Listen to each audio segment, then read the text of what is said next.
5, 4, 3, 2, 엔진 점화. 이륙. 누리호가 발사되었습니다.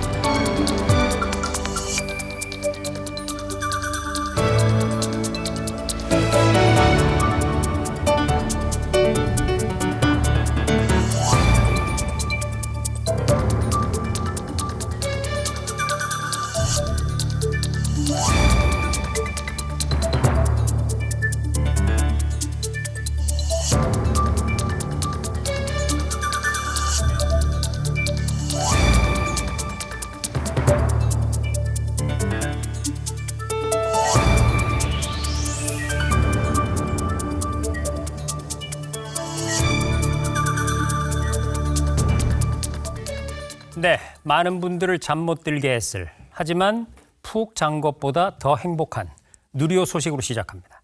한국항공우주연구원 발사체 엔진팀의 문인상 책임연구원 나와 계십니다. 연구원님 어서 오세요. 네, 저는 사실 누리호 발사 직전에 예정 시각이 조금 연기가 되면서 두근두근 걱정도 됐고 그러다가 이 일단 발사되면서 광경에 압도돼 가지고요. 쉽게 잠이 들 수가 없더라고요. 우리 연구원님 어떻게 보셨나요? 저도 두근두근한 마음으로 봤고요. 그리고 발사를 항상 지켜볼 때마다 드는 마음이 아마 그 성장한 자식을 출가시키는 부모님의 마음이 이러지 않을까. 네. 내가 정성을 다해서 키운 자식이 이제 나이가 차서 출가를 시키면 독립을 시켜야 되잖아요. 네. 마찬가지로 내가 정성을 다해서 만든 우주선이 내가 가지고 있으면은 그 진가를 발휘하지 못하고 그렇죠. 내 품을 떠나서 우주로 보내야 하는 그런 마음이 아마 출가를 앞둔 부모님의 마음이지 않을까 이렇게 생각을 합니다. 네. 어쨌든 오늘 굉장히 밝은 얼굴로 우리 연구원님과 이렇게 대담을 나누게 돼서 저도 기쁘고요. 누리호의 그 이전 발사들은 모두 오후 시간대에 이루어졌었거든요. 근데 이번 발사는 새벽 1시가 넘은 심야 시간대였습니다. 네. 아무래도 주변이 깜깜하고 어둡고 이러면 좀 어려운 면도 많이 있을 테고 할 테지만 이 시간을 택한 데는 특별한 이유가 있죠? 네네. 흔히 그 발사체는 이제 택배 트럭에 비유를 하고요. 아하. 그다음에 인공위성이라든가 다른 탑재체를 이제 우리가 택배 상자에 비유를 하는데 네. 중요한 거는 우리가 택배이지 않습니까? 트럭이 네. 어떻게 되든 별로 관심이 네. 없죠. 마찬가지로 우리가 A에서 B라는 장소로 이동을 할 때 시간 약속이 있는 거예요. 예를 들어 내가 1시에 어디까지 가고 싶습니다. 그러면 우리가 차를 12시까지 어디에 와주십시오라고 부탁을 하죠. 네. 마찬가지로 위성 자체도 위성의 쓰임새가 어느 시간에 어느 장소에 있어야 되기 때문에 그 시간과 장소를 역산을 하면은 아마 우리 누리호는 이번에 밤중에 쏠 수밖에 없는 그런 시간대가 나오지 않았을까 이렇게 생각을 합니다. 네. 그러니까 실어 나르는 위성들이 어디에 쓰이느냐 그리고 그렇습니다. 어느 언제. 곳에 정확하게 예. 안착해야 하느냐. 예, 그리고 시간도 중요하고. 그렇습니다. 그것을 역산해서 출발 시간이 정해졌다. 이런 말씀이군요. 2년 6개월 만에 다시 날아올 이 누리호의 모습. 지금 제 옆에 보시는 이 누리호 모습은 뭐 크게 달라진 바 없는 것 같습니다. 그런데 이번 4차 발사는 3차 때와 분명한 차이들이 있다고 하는데 어떤 점들이 달라진 건가요? 일단 정책적으로는 이제 여태까지는 항우연이 주도로 발사를 했지만은 네. 지금 이제 민간 기업 한화에어로스페이스 발사를 했고요. 그다음에 이제 하드웨어적으로 보면은 지금까지 발사의 경험을 살려가지고 페이로드 쪽을 약간 개량을 했습니다. 그러니까 지금까지 이제 1차, 2차, 3차까지는 이제 페이로드가 그렇게 크지 않았기 때문에 이제 그 단일 위성을 작은 단일 위성을 쏘기에 적합한 페이로드를 만들었고요. 네. 그다음에 지금부터는 이제 본격적인 상업화가 돼야 되기 때문에 좀 더 커다란 위성을 1개 내지 2개 내지 심지어는 여러 개를 쏠 수 있는 그런 페이로드로 만들었고 네. 그리고 지난번에 우리가 실패했던 게 이제 큐브 위성을 발사를 하는데 네. 이제 발사 장면을 이렇게 화면으로 이제 보여드렸는데 네. 안타깝게도 이렇게 양쪽으로 이제 발사를 하게 됐습니다. 큐브 위성을. 근데 이제 한쪽만 카메라가 있어가지고 반대쪽으로 나가는 걸 보여드리지 못했는데 이번에는 이제 양쪽으로 나가는 걸 다 보여드리기 위해서 카메라를 양쪽에 다 설치를 했고요. 그 다음에 그 위성의 그 그 탑재된 위성을 좀 더 잘 보호할 수 있도록 소음을 감소시키는 장치를 추가를 했습니다. 네, 상당히 여러 가지가 말하자면 업그레이드가 된 건데 예, 그렇습니다. 여러 가지가 성능이 업그레이드가 됐다는 것은 그만큼 성공하기도 쉽지가 않은 건데 예. 단박에 성공을 해버려서 너무나 다행스럽습니다. 그렇습니다. 이번 누리호 4차 발사에 성공하면서 우리나라도 이제 본격적으로 뉴 스페이스 시대에 진입했다. 이런 평가가 나오고 있습니다. 자, 연구원님. 언론지상에서 많이 등장하는 단어인데 뉴 스페이스 시대. 네. 이 뜻하는 바가 뭔가요? 그러니까 신문 지상에서 많이 알려졌다시피 특히 항공우주, 특히 우주 쪽은 이제 초기 투자비가 매우 높고요. 네. 그다음에 회수 기간도 굉장히 길기 때문에 이제 민간이 담당하기 굉장히 어려운 분야였죠.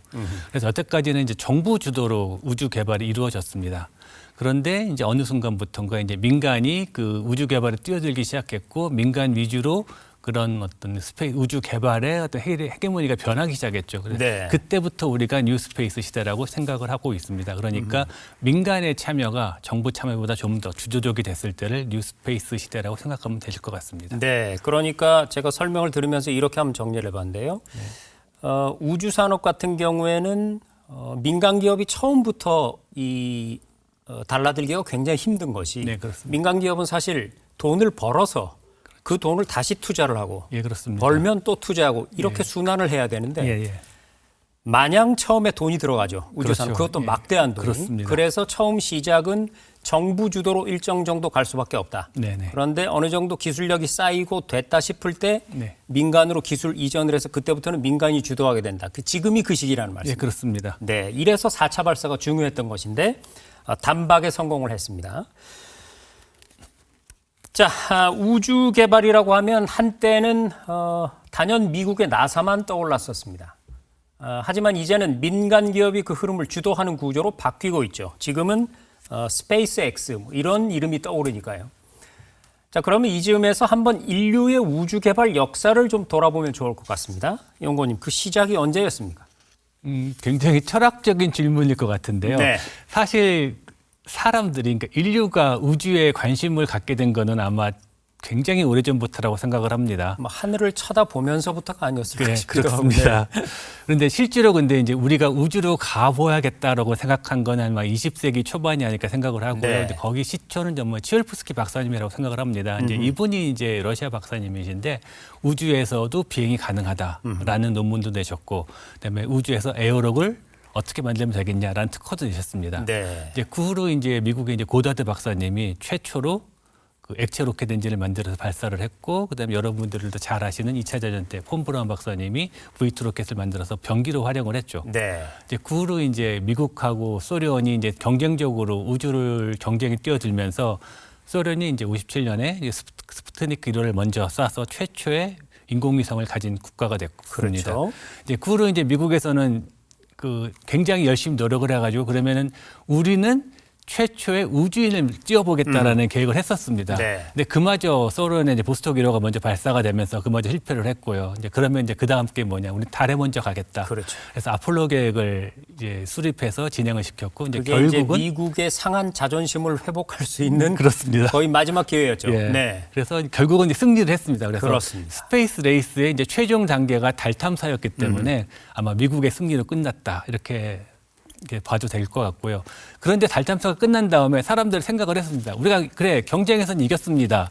하지만 우리 손에 쥔 게 뭘까요? 라는 이제 질문을 하기 시작한 거예요. 그랬더니 정말 막대한 투자비를 들고 달에 갔는데 가져온 거는 달 함성 몇 개뿐이 아니냐라는 이제 비판이 일어나기 시작한 거죠. 네. 근데 그러는 와중에 유럽에서 새로운 운동이 시작된 거죠. 그때 이제 아리안이라는 로켓을 유럽에서 개발을 하면서 그러면 우리는 우주를 상업적으로 이용을 해보겠다라고 이제 최초로 상업용 우주선을 유럽에서 발사를 했습니다. 네. 이제 그거를 보고 이제 미국에서도 이제 약간 영향을 받았는지 그러면 우리도 상업용 우주선을 만들겠다. 그러면서 우리는 재사용 우주선을 만들겠다라는 이제 포부를 가지게 된 네. 거예요. 그래서 나온 게 스페이스 셔틀입니다. 네. 그래서 스페이스 셔틀을 이제 미국 친구들이 만들어 가지고 콜롬비아호 저도 기억납니다. 예, 맞습니다. 이제 그런 게 이제 7개를 만들었었는데 스페이스 셔틀이 우리가 생각했던 것만큼 뭐 이렇게 고부가 가치 로켓이 아니었던 거예요. 네. 그러니까 저의 그 개인적인 의견으로는 그 미국에서 나사에 두 가지 실수를 했는데 첫 번째 가장 큰 실수가 유인 우주선으로 만든 겁니다. 네. 그러니까 유인 우주선으로 만들었기 때문에 사람이 타야 되지 않습니까? 그렇죠. 그렇기 때문에 굉장히 더 많은 비용을 투자해서 로켓의 신뢰도를 높여버린 거죠. 네. 그렇기 때문에 로켓이 굉장히 비싸졌고요. 그다음에 재사용이라고 했는데 그 우리가 한번 발사하고 착륙시켜서 다시 발사하는데 비용이 그냥 발사하는 거에 70%가 들었다고 합니다. 그러니까 네. 재사용이라고는 하지만 그닥 그렇게 효율이 좋은 그런 발사체는 아니었던 거죠. 그래서 이제 135번째 미션을 마지막으로 퇴역을 했고요. 네. 이제 그 후로 이제 나사 소유의 발사체가 없었어요. 네. 그래서 이제 미국에서는 이제 보잉하고 록히드 마틴에서 만든 이제 로켓을 사용을 해가지고 발사를 했는데 그 와중에 스페이스X가 갑자기 혜성처럼 등장을 해버렸습니다.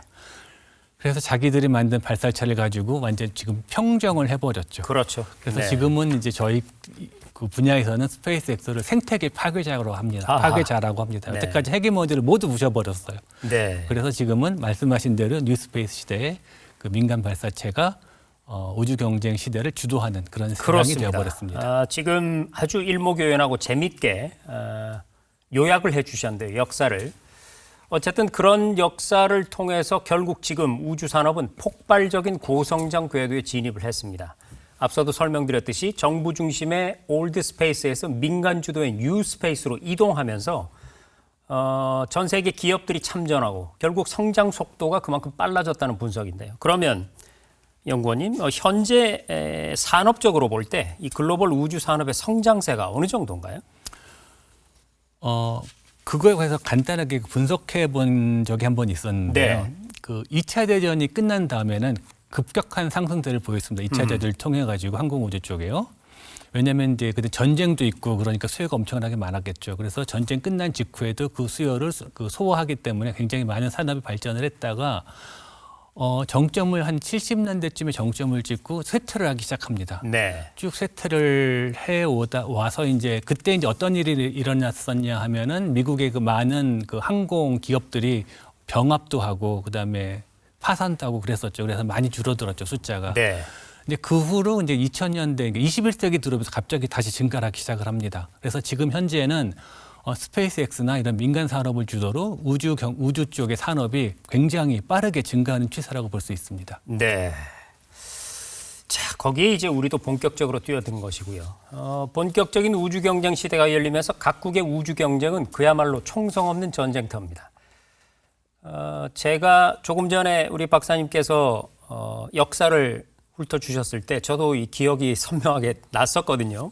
그때는 그러니까 미국과 당시에는 소련이었죠. 그렇습니다. 당시에는 소비에트 연방의 어떤 이 자존심 싸움 네. 이게 계속되다가 나중에는 이제 여러 나라가 이제 참전을 하게 됐는데 어쨌든 우주 산업을 이끌어온 나라라고 하면 미국과 러시아를 꼽을 수 있습니다. 지금도 그렇습니까? 어떻습니까? 사실 그 레이건 행정부 때 이제 소련이 붕괴를 해가지고 러시아로 이제 독립국가 돼버렸죠. 네. 이제 그 후로 이제 러시아에서는 항공 우주 쪽에 특히 투자가 많이 줄어들었습니다. 그리고 지금 최근에 우크라이나와 전쟁도 하는 바람에 러시아가 우주에 지금 신경을 쓸 겨를이 없겠죠. 그렇죠. 근데 그 와중에 중국이 급부상을 했습니다. 아하. 중국이 이제 80년대부터 이제 장정이라는 로켓을 만들어가지고 우주 개발을 시작해서 이번에 그 시진핑 주석이 이제 등장하면서부터 굉장히 많은 투자를 했습니다. 그래서 외국의 학회만 가더라도 그러니까 예를 들어가지고 지난번에 IAC라는 게 큰 이제 항공우주 학회가 있는데 미국은 참석을 안 했습니다. 네. 근데 그럼에도 불구하고 중국은 여러 개의 부스를 만들어가지고 참석을 했습니다. 그 정도로 중국은 좀 관심이 있고 그래서 지금은 미국이 아직까지는 선두를 유지하고는 있지만은 중국이 두 번째 주자로 이제 올라선 거는 예전의 일이고 더구나 미국을 굉장히 빠른 속도로 추격하고 있는 상황이라고 생각하시면 되겠습니다. 그렇군요. 그러니까 러시아가 이제 자리를 비운 사이 네. 중국이 그 자리를 치고 올라왔고 우리가 흔히 미국과 중국을 G2라고 표현을 하는데 우주에서도 마찬가지군요. 그렇습니다. 일단.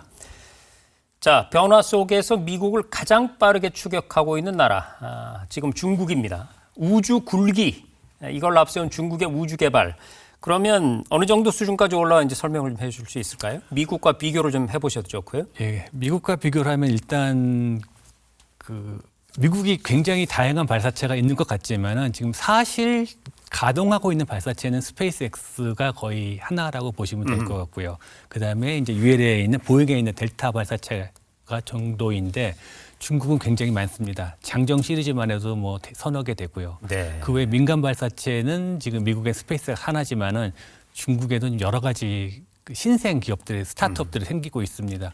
그리고 이제 실제로 우주에 어떤 거를 구축을 해놨냐를 살펴보면은 미국 우주 그 개발 중에서 가장 우리가 많이 쓰고 있는 GPS가 있죠. 네. 중국도 독자적인 GPS를 가지고 있습니다. 이 독자적인 GPS 시스템을 갖추고 있는 나라는 미국, 러시아, 유럽, 중국 4개밖에 없습니다. 그리고 중국은 또 독자적으로 우주에 스테이션을 가지고 있습니다. 천궁 스테이션이라 네. 가지고 있고 달 탐사에도 굉장히 관심이 많아가지고 달 뒷면에서도 암석을 채취하고 오고 있고요. 네. 그다음에 아까 러시아가 조금 줄어들었다고는 하지만 러시아나 다른 나라와 협력해서 그 달에 또 유인 기지를 세울 계획도 생기고 계획을 가지고 있고요. 그래서 이런저런 면에서 굉장히 빠른 속도로 미국을 추격하고 있습니다. 그렇군요. 자, 미국과 중국의 양강 구도 한번 살펴봤고요. 하지만 최근에 우주 개발에 뛰어든 신흥주자들도 그 존재감을 빠르게 키워가고 있거든요. 자, 연구원님, 대표적으로 어떤 나라들 우리가 좀 눈여겨볼 수 있을까요? 약간 국뽕이라고 할 수 있겠지만 대표적인 나라는 우리나라 대한민국입니다. 그렇습니다. 예. 네. 사실 그 우주 개발에 진입하기가 쉽지가 않은 게요. 굉장히 여러 가지 국제적인 조약으로 묶여 있습니다. 네. 다행히. 근데 다행히 우리나라는 그 조약을 다 가입을 해가지고 우주 개발할 수 있게 됐고요. 최근에 자체 발사체를 가지고 새로이 우주 궤도에 진입한 나라는 북한하고 우리나라밖에 없고요. 네. 근데 사실 그 북한하고 우리나라는 똑같이 로켓을 개발했다고는 하지만은 기술력에서는 저는 차이가 좀 있다고 생각을 합니다. 근데 그 외에 이제 좀 주목해야 될 나라가 이제 UAE가 있고요. 네. 근데 아랍에미리트. 예, 그렇습니다. 아랍에미레이트 같은 경우는 이제 거기 왕세자가 자기들이 이제 에너지원이 그 나라의 주 소득원인데 이게 언젠가 고갈될지도 모른다. 그렇죠. 그러면 우리 국가 경쟁력을 에너지원뿐만이 아니라 다른 곳에서 찾아봐야 되는데 그 찾아보는 곳을 우주 경쟁력으로 본 것 같습니다. 네. 그래서 아랍에미레이트에서는 우리나라 쪽으로 유학생들도 많이 보냈어요. 그래서 그 유학생들이 우리나라에서 공부를 하고 자기 고국으로 돌아가서 위성도 만들고 심지어는 화성 탐사선도 만들어서 화성 탐사도 했습니다. 네. 근데 이제 물론 그때 아랍에미리트는 자체적인 발사체가 없기 때문에 화성 탐사선은 일본의 H2 로켓을 사용을 했습니다. 그리고 최근에 언론에서 인도가 좀 많이 눈에 띄더라고요. 인도는 그 신흥 강자라기보다는 전통 강자라고 부르는 게 맞습니다. 인도는 20세기 초반부터 찬드라세카 같은 유명한 천문학자들도 있고요. 또 파키스탄과의 또 적대적인 관계가 있어가지고 발사체 기술에 상당히 노력을 많이 해온 국가입니다. 그래서 인도는 자력으로 오래전부터 위성을 만들었던 나라입니다. 네, 잘 알겠습니다. 우리가 눈여겨봐야 할 국가들이고요. 여러분도 아시다시피 우리나라는 지난해 누리호 3차 발사에 성공하면서 세계 7대 우주 강국 대회에 합류했습니다. 그러니까 자체 제작한 위성을 자체 발사체에 실어서 우주에 올릴 수 있는 나라는 우리나라를 포함해서 전 세계 단 7개 나라뿐이라는 얘기죠. 그러면 현재 연구원님 보실 때 우리나라의 우주 기술 수준 세계 시장에서 어느 정도라고 볼 수 있을까요?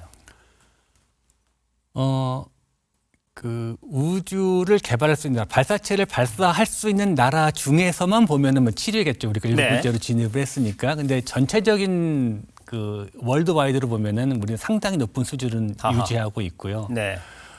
하지만 근데 그 항공우주라는 산업이 산업체 특성상 2등은 없습니다. 네. 1등만 존재를 합니다. 그래서 우리가 지금 그 200몇 개 국가 중에서 지금 7위라는 상당히 높은 순위를 차지하고 있지만은 여기서 안주하면 안 되겠고요. 네. 1위를 향해서 적어도 그 버금가게 열심히 경주를 해야 될 것 같습니다. 그렇군요.